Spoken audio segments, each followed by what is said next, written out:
தோன்றி மூத்த குடி என்று தமிழரின் தொன்மையை பறைசாற்றுகின்றது புறப்பொருள் வெண்பா மாலை.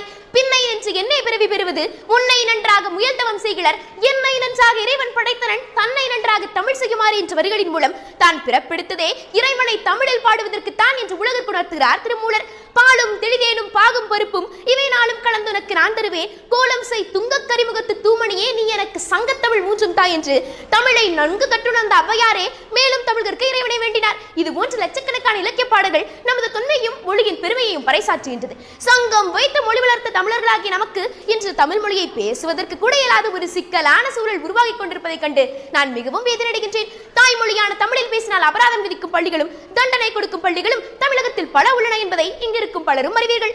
இது போன்ற பள்ளிகளின் செயல்பாடுகள் தமிழ் மொழி மீதான தவறான எண்ணத்தை குழந்தைகளின் மனதில் பசுமரத்தாணி போல் பதிய செய்கின்றன.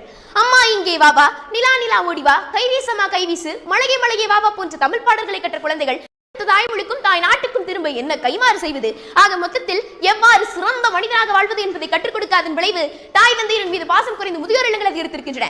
ஆசிரியரின் மீது மாணவ மாணவிகளுக்கு பயமும் மரியாதையும் குறைந்து மாணவ மாணவிகளின் மீது ஆசிரியருக்கு பயம் அதிகரித்திருக்கின்றது. தாய்மொழியின் மீதும் தாய் நாட்டின் மீதும் பற்று குறைந்ததன் விளைவு பண்பாட்டை இழந்து கொண்டிருக்கின்றோம், கலாச்சாரத்தை சீரழித்துக் கொண்டிருக்கின்றோம்.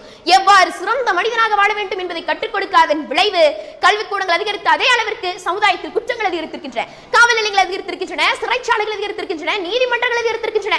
பிற மொழிகளை கற்க வேண்டாம் என்பது எனது கருத்தல்ல, தாய்மொழியை கற்காமல் இருக்க வேண்டாம் என்பதைத்தான் நான் ஆணித்தனமாக வலியுறுத்துகிறேன்.